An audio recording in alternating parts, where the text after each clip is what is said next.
This swashbuckling soldier, with the world's manliest name, saw action in the far-flung corners of the British Empire, from Zululand to Afghanistan and from Egypt to the northwest frontier. And judging by his memoirs, his off-duty campaigns may have rivaled Harry Flashman, Don Draper, Don Juan, and Mick Jagger combined.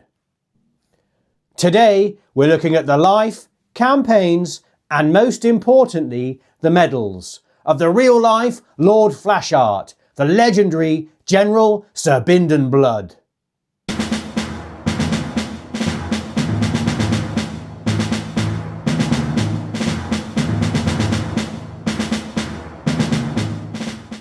So in this video, not only are we going to learn about Bindon Blood's extraordinary life, but I'm going to take you on a tour of London. We're going to find out where Blood lived, where he got married, and where he caroused as a young thruster. So join me as we take a tour of the Big Smoke. Bindon Blood was born in 1842 near Jedburgh on the Scottish borders. His father was an engineer employed on the railways and met his mother whilst working in the area. The Bloods had a colourful past, being sent to County Clare in Ireland as English settlers in about 1595. Apparently, the English Bloods were sent in an attempt to introduce law and order among the wild and unruly parts of that area of West Island. According to Blood at that time, the Irish clans in the locality would conduct raiding as their main pastime. His ancestors included all kinds of shady flamboyant characters, such as Colonel Thomas Blood, who attempted to steal the crown jewels, and another, an alleged pirate. The Anglo-Irish Bloods would go on to become landowners and have Irish tenant farmers. As a youth, the young Blood visited his family estate around the time of the potato famine, and recalled of the Irish, they lived for the most part in wretched hovels, not always weatherproof. Their food was Indian meal stirabout, aka thick porridge, or potatoes with a little buttermilk. The women earned wretched pittances by carrying heavy loads of firewood, turf and hay, etc. As a teenager, Blood decided on a career in the Royal Engineers and was sent to Addiscombe Military Seminary. He would train there for a year and then, for his last 6 months, go to Woolwich Military Academy. Addiscombe was originally an East India Company academy, but was turned over recently to the Crown after the Indian Mutiny/Rebellion. For a short amalgamation and transition period, the academy would train Royal Engineer cadets before it closed, and everything transferred over to Woolwich in the 1860s.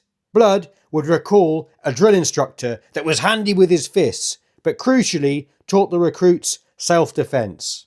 Whilst in training on Saturdays, the cadets would get a half day off, and Blood and his pals would head out to Crystal Palace, a London neighbourhood nearby. We used to wear our smart uniforms, which did not make us popular with the young men of the crowds we met. And so remarks would be passed that we didn't approve of, and a little fist practice would result. Blood was commissioned as a second lieutenant in the Royal Engineers in December 1860, not quite 6 weeks after his 18th birthday. During the 1860s, he would spend several years in England on garrison duty, essentially alternating between Aldershot and Chatham. And of Aldershot, he would say, "It was a very pleasant place, in spite of its being rather in the rough." As a junior officer, Blood would command a troop that specialised in building bridges or pontoons. He would also spend much time indulging in sports such as rowing on the Thames and Medway rivers, polo, hunting and racing horses. The Royal Engineers would participate in camp exercises and marches, mostly around Hampshire, that would be done mainly in the spring and autumn. Blood would enjoy being billeted in pleasant country towns. It was here, as part of routine garrison life and soldiering, that Blood would first witness flogging. It was curious in our corps, the officers disliked corporal punishment, whereas the NCOs and old sappers were generally in favour of it. I remember how a fine fellow, who was eventually a sergeant major, used to say he was never a man until he had had 50 lashes for insubordination in Crimea, where afterwards he greatly distinguished himself. In 1865, Blood met Charles Gordon, a fellow engineer who had returned from China, covered in glory, and the two became pals. A man about town, Blood would also go partying with Charles Dickens' daughter, who he described as charming and popular, and also her other friends, and he even visited the author's house. In 1870, Blood was the first officer appointed to the newfangled telegraph troop. After a comfortable decade in England, in 1871, now in his late 20s, Blood finally departed for overseas service in India, after making an acquaintance of an adjutant of the Bengal Sappers and Miners who was at Chatham on a technical course. The three engineering units of the Indian Army, the Bengal, Madras and Bombay Sappers and Miners, were considered elite units, with service much sought after by British officers and other eligible ranks of the Royal Engineers, who would be seconded to them. Indian recruits would also see the Engineers as one of the more desirable outfits to join. Interestingly, over its history, the Bengal Sappers and Miners would earn 11 Victoria Crosses and 117 Indian Orders of Merit. Heading out to India via Gibraltar, Blood would bizarrely share his ship with a Spanish performing circus troupe returning from Spain from gigs in the UK. There were several young female performers who Blood got to know well, and when they departed at Gibraltar, gave him a tearful farewell with handkerchiefs. The girls thought he was heading to a land of cannibals and would surely be eaten. The Bengal Engineers were based in Roorkee, which was one of the country's oldest military establishments, and was the Engineers' headquarters from 1853. After arriving in Roorkee, Blood would take up smoking, puffing on a couple of Manila cheroots or so daily, partly for company, as most other officers smoked, but also partly on the advice of a regimental doctor who told him taking up a little tobacco prevented one from thinking too much of the heat in hot places. Over the next few years, in addition to his duties, in his downtime, Blood would occupy himself with manly sports such as polo and hunting wild elephants, man-eating tigers and pig-sticking. Once, Blood would dislocate his shoulder playing polo and would recover on leave in Calcutta. Strolling the streets with a comrade, he would recall, "I observed a pair of very nice-looking girls getting out of a pony carriage, whereup I made some remark to my companion about their looking lonely, and he said, 'Oh, I'll introduce you and we'll cure that.' I was introduced, and I found that my young lady was Hungarian, a pleasant and lively young person. After a little conversation, Shimla was mentioned, and I asked her if she had been there, or one of those other hill stations, when she replied, 'Oh no, you see, there would be no good in going to those places. We shall have no chance with the amateurs.' I was informed that her ancient profession in Calcutta, as far as white ladies were concerned, was recruited in those days chiefly from Eastern Europe, who came out to earn dowries and having earned them in a year or two, went home to be married." Of significance, Blood points out during this time he's in constant charge of his men and gaining valuable leadership and practical experience, which is in contrast to many other engineering officers who would be at the time detached for various projects such as bridge building and away from commanding men. And he would state, "I was once employed for about 6 months away from the men, and again from about 3 months. But for the rest of my service of 46 years, I was in close contact with soldiers and learnt their ways and the value to them of esprit de corps." Promoted to captain, he would get his first big break. When the Jawaki tribe on the northwest frontier rose up in rebellion, Blood would be tasked with commanding 2 companies of sappers and joining a punitive expedition that was being organised. You can see Jawaki here and the illustration in my book Class of Courage, and you can read further details about the conflict and the campaign medal that Blood would have been awarded in there. But in a nutshell, the Jawaki Pathans were paid by the British to guard the Kohat Pass, and basically not rob anybody. However, one year the British decided to cut their allowance, and in retaliation the Jawakis raided British territory and cut off the pass. The British would then organise and send a punitive expedition to put down the unrest. Arriving at a village abandoned by the Jawakis in the face of the British advance, the army found the settlement empty, with the exception of a young woman, the wife of one of the enemy, who had been left in the charge of her grandfather and grandmother, as she had just become a mother and could not be moved. Blood recalled, "I was ordered to look after her, and found her in a state of alarm, as she had evidently been told we were a bad lot. However, it was soon all right, and when I sent her off in a dually or stretcher in a day or two, she wept in floods of tears, and wanted to stay and be one of my domestics. In what capacity she did not explain. I noticed that she was a quite nice-looking young woman." One night at camp, the enemy crept into rocky ground between the pickets and the camp, and began firing at the men. Incredibly, Blood and 3 other officers carried on playing a game of cards until the firing got too close for comfort. Blood wrote, "After a bit, finding the snipers had come quite close, we did a bit of stalking and killed several of them quite easily when the rest cleared out." During the campaign, the engineers' main task would be blowing up local Pathan defensive fortification towers in the Jawaki villages. As the campaign wound down, and whilst peace negotiations were going on, Blood, who was bored, nearly blew up the whole conflict again when he decided to go out hunting, and he ignored warnings not to cross a frontier line, and ended up in a shootout with some tribesmen. Luckily, nobody was killed, and the matter soon forgotten about. After serving over 7 years in India, in mid-1878, our Victorian Bay magnate was finally given leave and returned to England.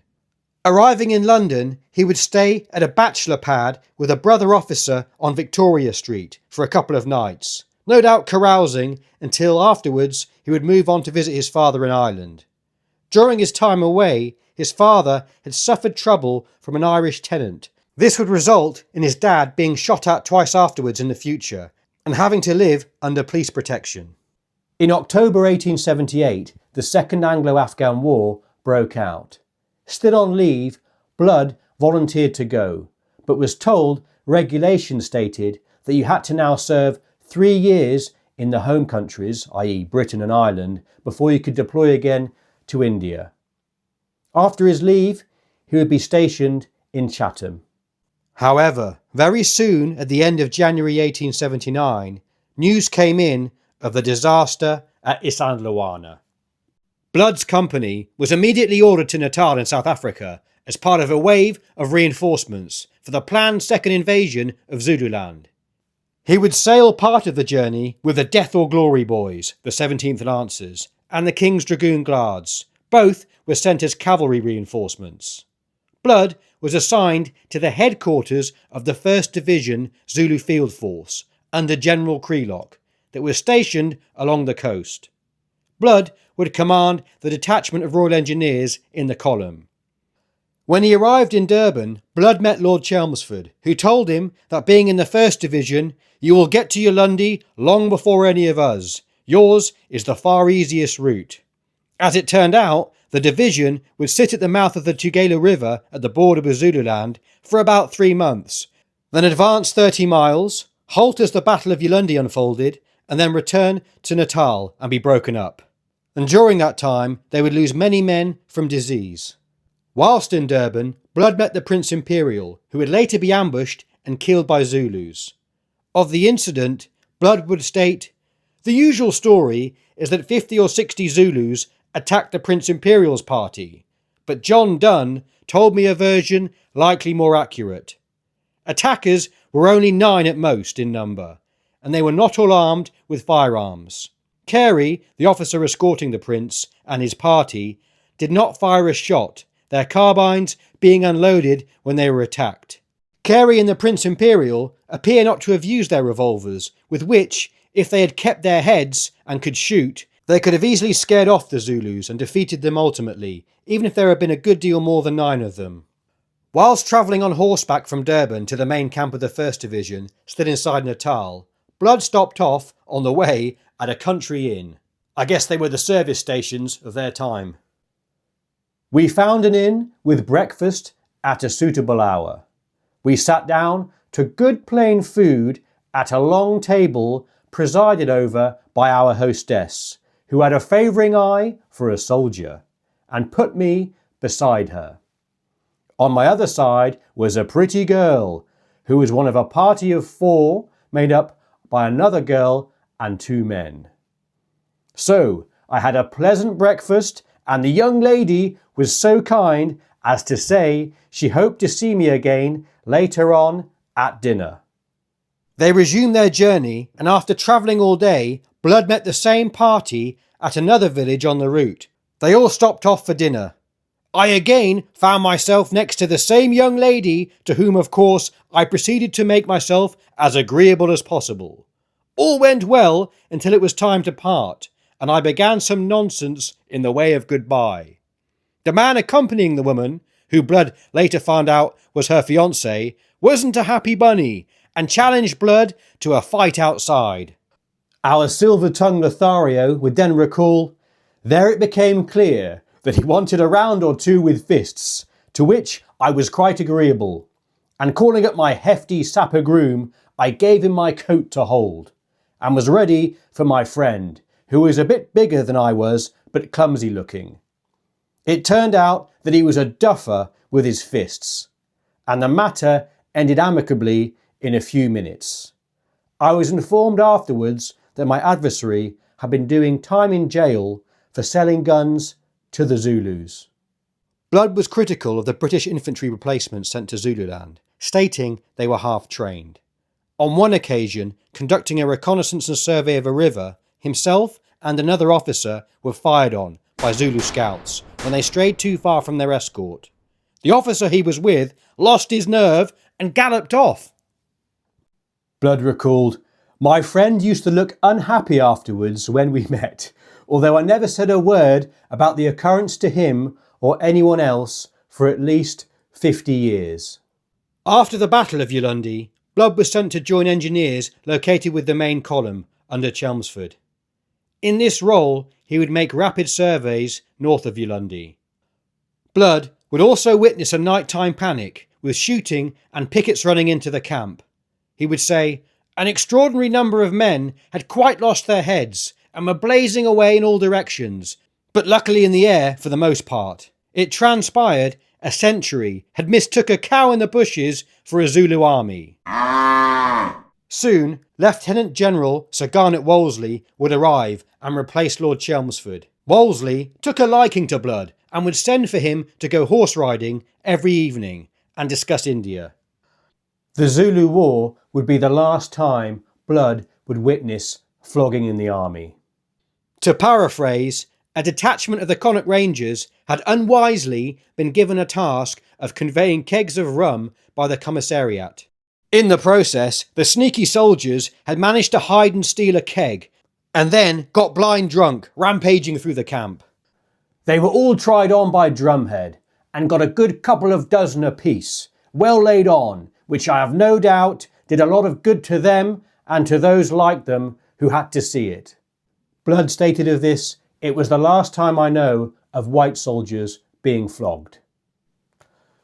During this time, Blood would also seemingly get on rather well with one of John Donne's daughters. John Donne was a prominent British settler in Zululand who prior to the war established himself as a successful trader and became closely integrated with Zulu society, taking multiple Zulu wives. During the conflict, he played a significant role on the British side, providing intelligence and serving as a scout.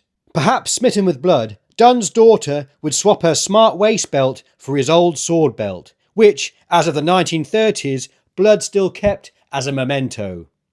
One day, on the march in Zululand, Blood would save the life of a civilian camp follower who was about to be assegaied by 2 Zulus. Years later, the man, in gratitude, sent Blood a letter offering him a share in a South African gold mine he now owned.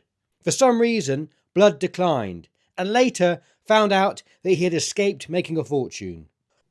Always curious, Blood would make interesting observations about the local culture.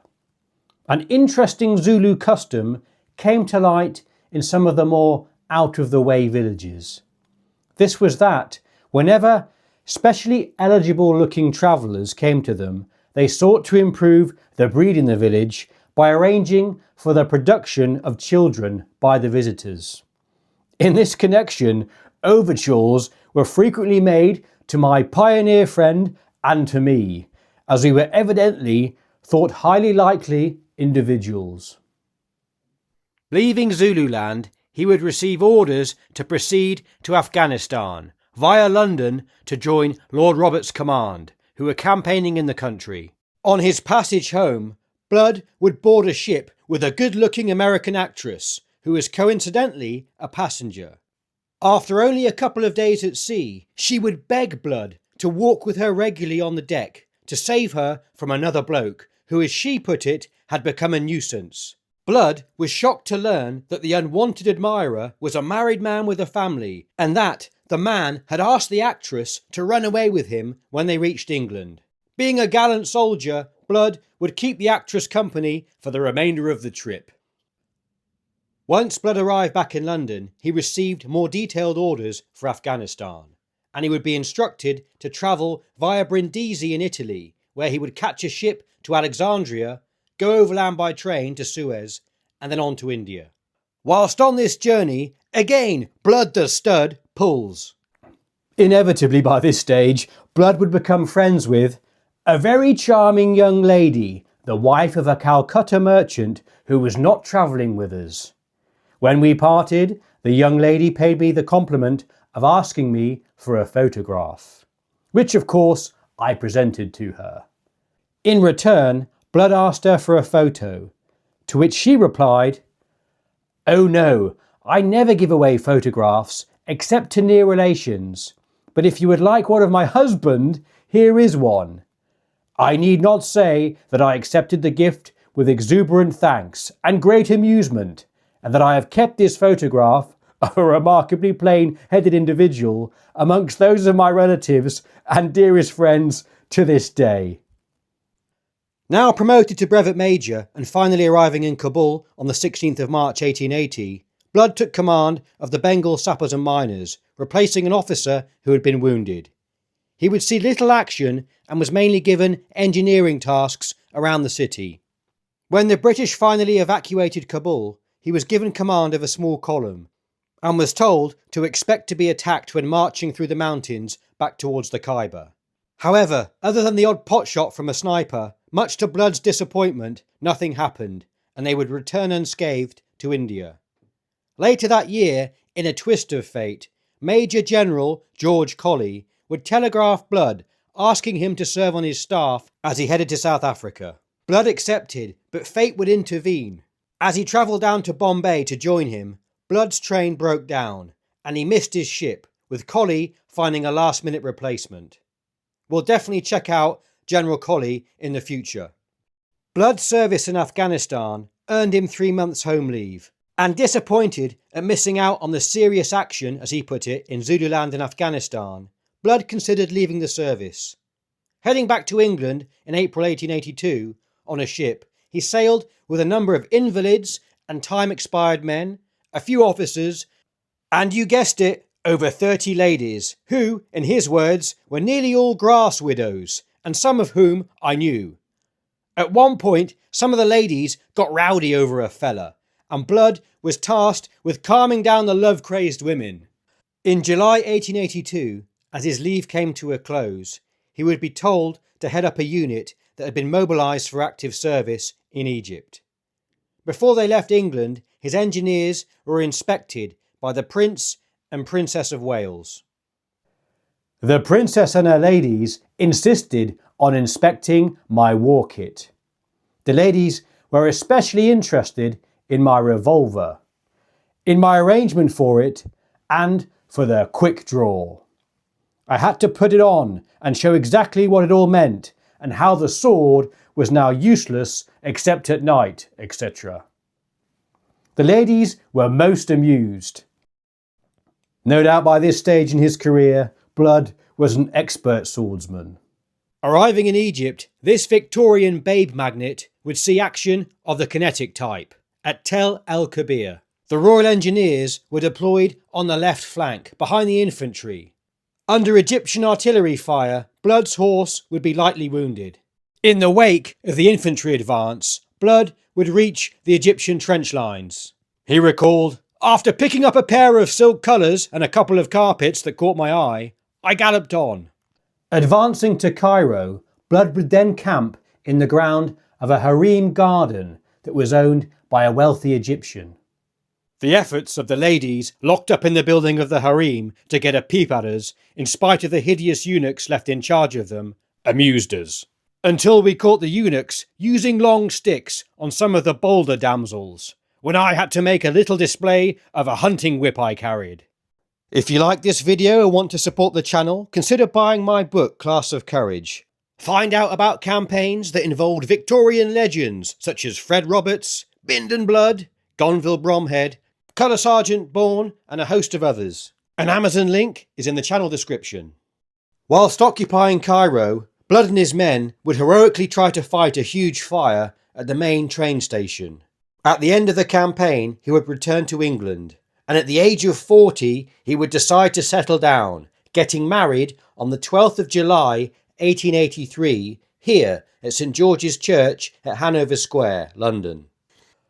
Although his wife Charlotte was considerably younger than Blood, they would remain happily married for over 50 years and have 3 children. One daughter would survive into adulthood. Blood later returned to India and in 1885 assumed command of the Bengal Sappers and Miners. Over 7 years, he would be successful in reorganising the Indian Sapper Corps, as he termed it. He would be placed as Colonel-in-Chief of the garrison at Rawalpindi and would then rise to the rank of Brigadier General. In 1895, Blood would take part in the Chitral Expedition Relief Force as the Chief Staff Officer. More about that when we get into Townsend of Kut, coming up very soon in a future video. For his services, he would be appointed Knight Commander of the Order of the Bath, having at some point earlier in his career been awarded the Companion of the Order of the Bath, perhaps in Afghanistan. In 1897-98, he subsequently led both the Malakand Field Force and the Bunia Field Force, successfully relieving the besieged garrison at Malakand. A young Winston Churchill would serve in this and get to know Blood and dedicate his future book, The Story of the Malakand Field Force, to Blood.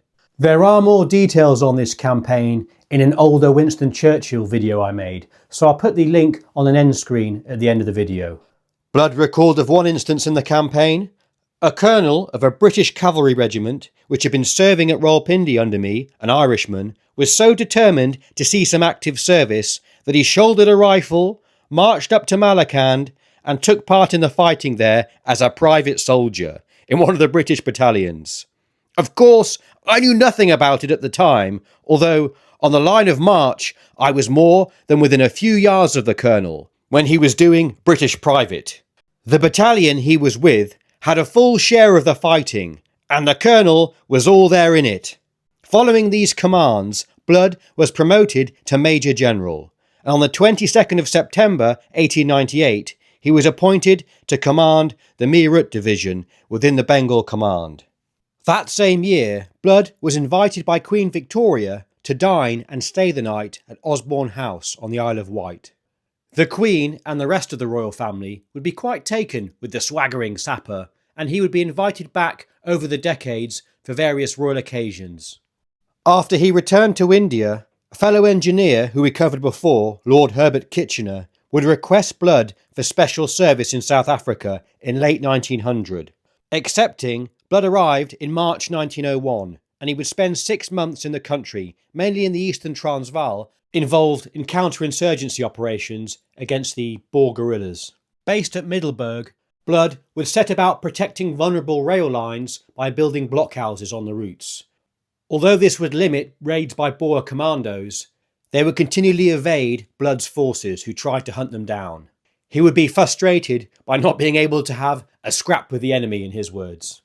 Years later, he would dine with Boer commandos such as Botha, reminiscing about how British forces failed to catch him. In late September 1901, Blood returned to India to take up the post of Commander-in-Chief, Punjab. He would be promoted to the rank of Lieutenant General. In the winter of 1904-1905, he would oversee manoeuvres by more than 60,000 men and a parade and march past in front of the future King George V, consisting of 55,000 men in full dress uniform, the day after the manoeuvres had been completed. Blood would retire from full-time service in the army in 1907 and was appointed Knight Grand Cross of the Order of the Bath in 1909.